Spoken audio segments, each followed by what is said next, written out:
However, before we begin, I want to introduce our District Attorney, Darcel D. Clark.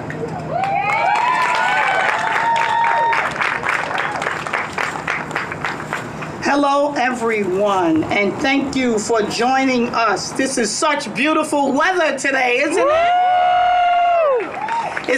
This is an important event to raise awareness and to prevent domestic violence. I am your Bronx District Attorney, Darcel Clark, and it is proud to host this event. I also want to thank the Mayor's Office to End Domestic and Gender-Based Violence, who has always been our partner from the inception. Commissioner Noel could not be here with us this morning. She had a death in her family, but she has always been here. I know she's here in spirit, and let's have our thoughts and prayers to her and her family for her loss. I also like to thank the New York Yankees, as well as the State University of New York, SUNY, for partnering with us in this 4th annual 5K Run, Walk, and Roll. I'd also like to thank Council Member Vanessa Gibson, who you will hear from in a few minutes. She's a council member that represents this councilmatic district, soon to be. Whoa, see, I didn't have to say it. Soon to be, our borough president. All right, we also have Assembly Member Chantel Jackson, who also represents this district as well. The Bronx Parks Commissioner Iris Rodriguez is here. All right, there she is there. Thank you, Iris, for your partnership, always having our parks available for us. The candidate for the Council 16, Althea Stevens, is here as well, who has been a partner with us, not only in domestic violence, but all things anti-violence that we've had throughout this summer. And also, last but not least, I want to thank the community members, and all of you are here representing so many places, all right? Everybody shout out, say it out loud, who you rep? Yeah! That's right, say it out loud and proud. Thank you for being here to represent and to end domestic violence. Thank you. We also have Assembly Member Natalia Fernandez, who has also joined us. Thank you, Natalia. I want to thank the survivors who are here, because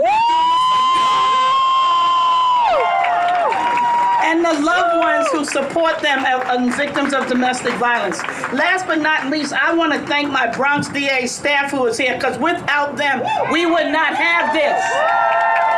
So thank you to Community Affairs, to the Crime Victims Assistance Unit, to the Operations Unit, to Communications, to the Domestic Violence Bureau, and all of the Bronx DA staff volunteers who are here today. As you know, October is Domestic Violence Awareness Month, and I'm happy to see so many of you here wearing that purple and standing up against domestic violence. But before I say anything else, I want us to take a moment to remember those who have lost their lives because of domestic violence. So please, a moment of silence.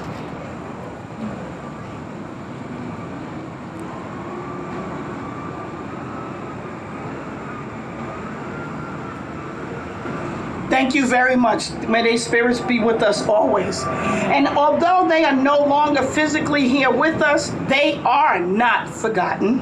And they are still in our hearts no matter how much time has passed. I can't imagine the pain felt by a mother, a father, a child of a person who lost their life because of domestic violence. I can't imagine that deep sadness and helplessness after losing a loved one to something like that. But when I see these families, I am profoundly inspired. They move forward in life stronger than ever.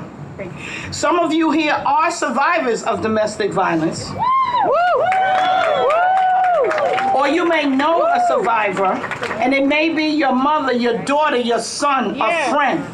Today, we honor survivors. You are resilient and strong.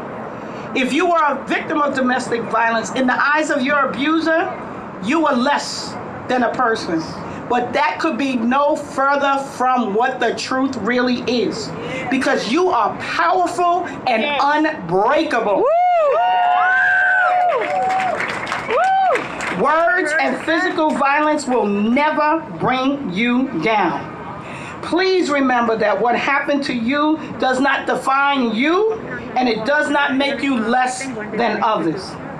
Never doubt that you are extraordinary and that you deserve the best in life. Yes. Woo! I've seen many survivors turn into advocates, and some of you are here with us today. And you're channeling your energy and positivity into something productive for society. That optimism and bravery reminds me of why we do the work that we do, okay? Some people might think domestic violence won't happen to me. That thought may never enter or pass in their mind. But domestic violence knows no race, gender, or social status. I remind you that domestic violence is not just physical abuse, but emotional, sexual, and psychological abuse. And that's why we're here raising awareness today. My Domestic Violence Bureau prosecutes those who commit these crimes. We are currently prosecuting over 1,500 misdemeanor cases and over 175 felony cases. Our Crime Victims Assistance Unit offers survivors advocacy as well as therapy sessions and refer them to a number of resources, including the Family Justice Center for those services. Additionally, EVE, which is the Early Victim Engagement Program, contacts domestic violence victims immediately after their arraignments to keep them informed of what's happening with their case. To those survivors, to those who have those open cases, I just want you to know that the Bronx DA's office is here for you. You are never alone. And please never hesitate to reach out to us. Again, I want to thank you all for joining us. We have over 300 people registered to be here today. So this is going to be phenomenal. Thank you so much again for joining us. And at this time, I'm going to ask Council Member, soon-to-be Borough President Vanessa.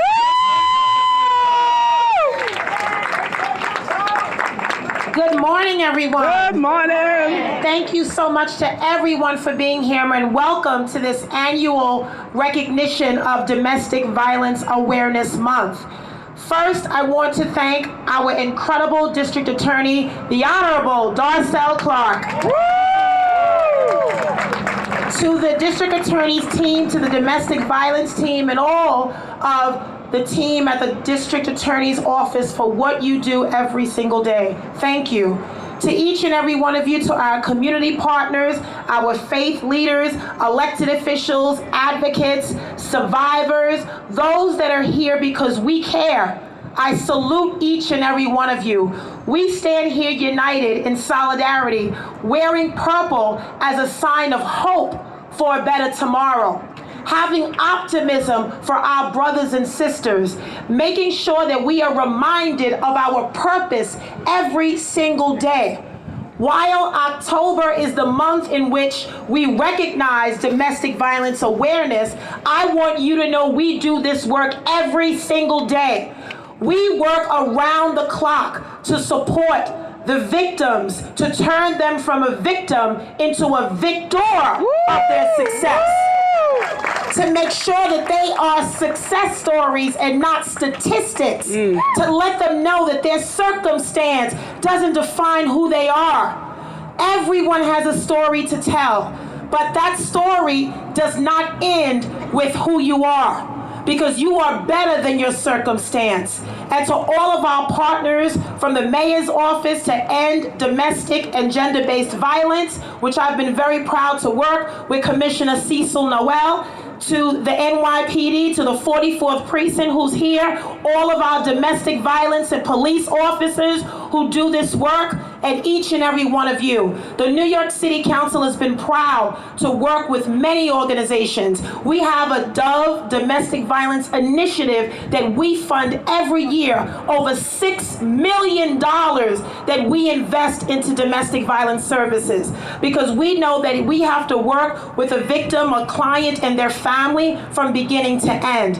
And so there are so many incredible organizations that we work with, and I just want to recognize the folks that are on the ground doing this work, from the Family Justice Center to Day One, Seton Yetu for African Women, VIP, NIMIC, Bronx Legal Services, Sanctuary for Families, Safe Horizon, Warm. I want to shout each and every one of you, New Destiny Housing, Her Justice. A few years ago, we at the City Council introduced legislation that allows us to do text to 911. So if you are in a situation and you cannot pick up the phone and call 911, guess what? You can text a message. You can send an image or a photo, because we know the impact that this has on our clients and our families.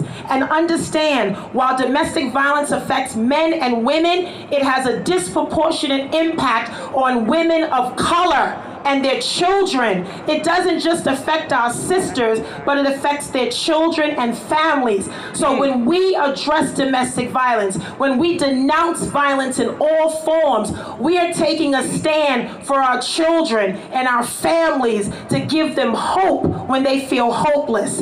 Love should never hurt.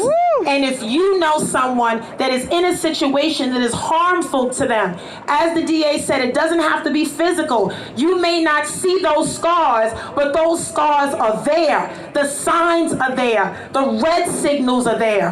And so we employ all of you to help us as we address domestic violence during the month of October, but every single day in this borough and in this city. I am grateful to work with all of you. I am grateful to be the co-chair of the City Council Women's Caucus, and we're going to continue to address domestic violence, gender-based violence, intimate partner violence, elder abuse, those who are victims of human trafficking and sex trafficking. This is all interrelated. And so I thank all of you as you hear these stories of hope. I just want to remind all of you that sometimes it's our family members, it's a friend, someone that we may know, it's a neighbor, but guess what? We have the chance to be an upstander and not a bystander. Don't stand on the side and watch someone in destruction, but do something about it and be an upstander, be an agent of change. And so as we walk, as we jog, as we run this morning, let us remember those who we've lost to domestic violence and gender-based violence. Let us remember their life and their legacy, but let us also remember our survivors, because the healing process, the therapeutic services and holistic services are important in your recovery. You are not alone. We are here with you every step of the way. I thank all of you for being here, and I want to thank again my sister, Bronx District Attorney Darcel Clark, for organizing and leading us. Go Purple! Thank you, Councilmember Gibson. Now I'm going to ask one of our great staff members in our Crime Victims Assistance Unit, Evelyn Trinidad. She has a very important role today. She is going to now introduce 3 survivors. As I said, this is about them. This is about those survivors, and to hear these stories of these individuals and what they've gone through and what they continue to go through, but for them to know that we're here for them and their support means everything. So please give your undivided attention to the voices that you will hear next. Evelyn?